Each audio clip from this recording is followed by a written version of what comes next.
دوستو جب آپ اپنے فیلڈ میں داخل ہوتے ہیں، اگر غور سے اپنے پودوں کا معائنہ کریں تو آپ نے خود دیکھا ہوگا کچھ پتوں کی بیک سائڈ پر آپ کو لائٹ براؤن کلر ٹائپ سنڈیاں نظر آئیں گی، لاروے نظر آئیں گے، جیسے وہ رینگ کے چل رہے ہوں۔ یہ دراصل جو میں ساتھ میں ویڈیو میں آپ کو دکھا بھی رہا ہوں، تصاویر بھی شیئر کر رہا ہوں، یہ ہے وہ سنڈی جو کرائسوپرلا کارنیا دوست کیڑے کی سنڈی ہے۔ یعنی اس میں بھی یہ ایسے ہی ہوتا ہے کہ مادہ پہلے انڈے دیتی ہے، پھر ان انڈوں سے یہ سنڈی نکلتی ہے، پھر یہ سنڈی فیڈ کرتی ہے نقصان دہ کیڑوں پر، اس کے بعد یہ پیوپیٹ کر جاتی ہے۔ یہ جو آپ کو ایسے لگتا ہے روئی کا گالا پڑا ہوا ہے یا کوکون پڑا ہوا ہے، اس کے اندر اس کا پیوپا ہے، پھر اس پیوپے سے بالغ نکلتا ہے جو انتہائی دلکش، نرم و نازک سبز پروں والا کیڑا آپ کو یہاں پر نظر آ رہا ہے، آپ نے خود بھی کھیت کے اندر دیکھے ہوں گے۔ تو یہ جو ایک بالغ کیڑا ہے یہ 2 سے 3 مہینے تک سروائیو کر سکتا ہے۔ جب آپ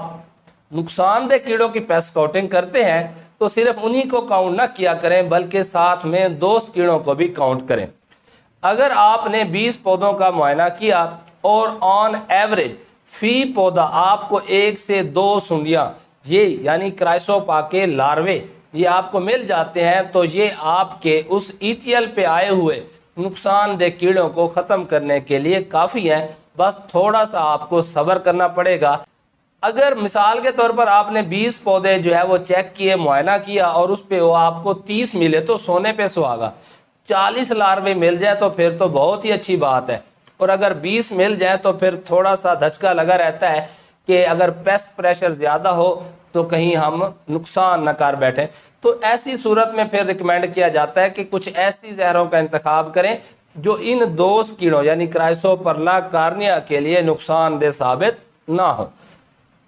اچھا، اب اس کے حوالے سے کچھ غلط فہمی پائی جاتی ہے کہ اسے جب ہم اوپن فیلڈ میں لگاتے ہیں، اس کے کارڈ لگاتے ہیں تو یہ مر جاتے ہیں۔ تو میں آپ کو بتاتا چلوں کہ 12 ڈگری سیلسیس یعنی کم سے کم جو ٹیمپریچر ہے وہ 12 ڈگری سیلسیس سے لے کر زیادہ سے زیادہ 35 ڈگری سیلسیس تک یہ بخوبی اپنا کام سر انجام دیتے ہیں اور ان کے اوپر کوئی اثر نہیں پڑتا۔ اب میں پچھلے مہینے سے تقریباً 2 مہینے ہو گئے مختلف فیلڈ وزٹ کر رہا ہوں، تو آپ کو پتہ ہے ٹیمپریچر 40 سے اوپر تھا، لیکن وہ ایک عام فیلڈ کا ٹیمپریچر ہوتا ہے، یعنی اوپن انوائرمنٹ کا، روڈ کا، بلڈنگ کا، باہر والی انوائرمنٹ کا، جبکہ کھیت کے اندر سایہ بھی ہے،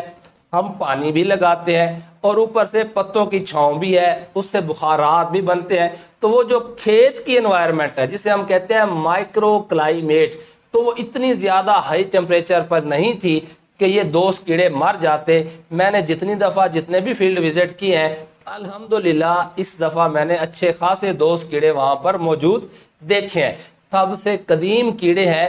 کیونکہ جب شروع میں پیسٹی سائیڈز کا نام و نشان نہیں تھا تو اگر جو کچھ فصلات صرف کاٹن ہی نہیں ہے یہ اور فصلات پر بھی موجود ہوتے ہیں، تو قدرت نے اپنی طرف سے ہی ایک ہتھیار رکھا ہوا تھا، تو ان کیڑوں کے اندر کچھ پیسٹی سائیڈز کے خلاف ریزسٹنس بھی موجود ہے، اور یہ میں نے اپنی آنکھوں سے دیکھی ہے کہ مختلف کھیتوں میں 2 سے 3 سپرے کروانے کے باوجود، میں پائری تھرائڈز کی بات نہیں کر رہا، ان سے ہٹ کے جیسے فلونیکا میڈ ہے، پائری پروکسیفین ہے، اس کے باوجود بھی جب کھیت کو وزٹ کیا جاتا ہے تو یہ ویسے کے ویسے موجود ہوتے ہیں، ان کی کوئی ڈیتھ نہیں ہوئی۔ ہاں کوئی اکا دکا شاید متاثر ہو جائے تو اور بات ہے۔ اب میں آپ کو یہاں پر ویڈیو دکھانے لگا ہوں، یہ میں نے کل ایک فیلڈ چیک کیا، وہاں پر مجھے یہ فیڈ کرتے ہوئے لاروا ملا، کئی چانس ہلکے بادل تھے اور جو کیمرے کا ریزلٹ تھا وہ بہت اچھا تھا، تو میں وہیں پر بیڈ کے اوپر بیٹھ گیا اور اسی کھیلی کے اندر ایک پتا پکڑ کے اس کے اوپر زوم کر کے میں نے ویڈیو بنائی، تو آپ دیکھ کے حیران ہو جائیں گے کہ کتنا ایگریسو جوشیلا یہ لاروا ہے، سنڈی ہے،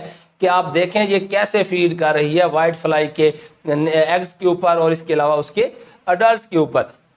تو آپ اس سے اندازہ لگا سکتے ہیں کہ اس کا جو ایک کہہ لیں کہ جو لاروا ہے وہ ایک دن کے اندر 100 سے 150 جو سست تیلا ہوتا ہے نا اس کو فیڈ کرنے کی، اس کو کھا جانے کی صلاحیت رکھتا ہے، یہ اس کا پریڈیٹر ہے۔ اچھا، یہ صرف اب سست تیلے کا پریڈیٹر نہیں ہے، سفید مکھی کا بھی پریڈیٹر ہے،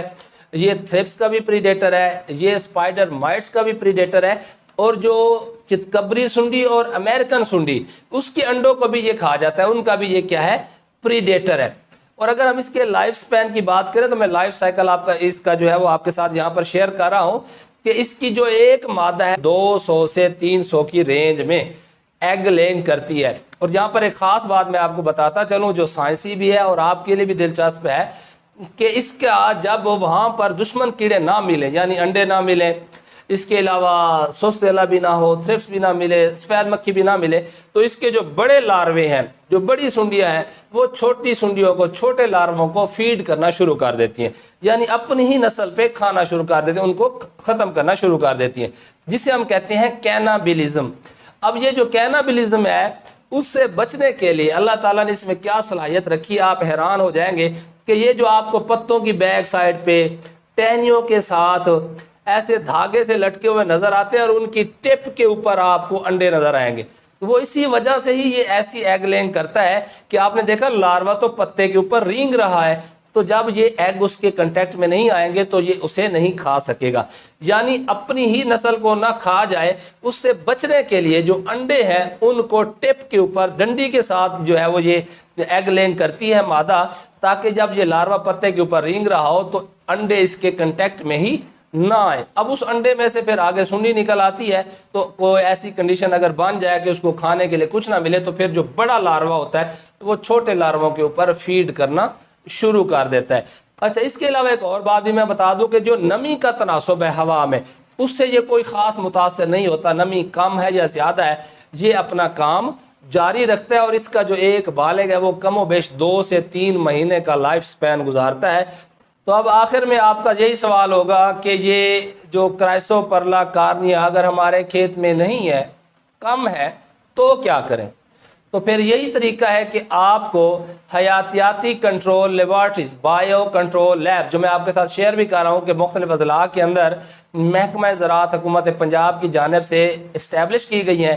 آپ ان سے رابطہ کر کے یہاں سے کارڈز لے سکتے ہیں۔ یہ تقریباً آپ نے 20 کارڈ لگانے ہوتے ہیں 1 ایکڑ کے اندر، اور ہر 15 دن کے بعد یہ کارڈز آپ نے ریپلیس کرنے ہوتے ہیں، بدلنے ہوتے ہیں۔ اگر آپ شروع سے ہی یہ پریکٹس رکھیں تو آپ بغیر کسی پیسٹی سائیڈ کا سپرے کیے ان تمام رس چوسنے والے کیڑوں سے نجات حاصل کر سکتے ہیں۔ اپنے کھیتوں کے اندر انہیں استعمال کریں تاکہ ہم پیسٹی سائیڈ کا استعمال کم سے کم کر سکیں اور دوست کیڑوں کو محفوظ کر کے اچھی سے اچھی پیداوار حاصل کر سکیں۔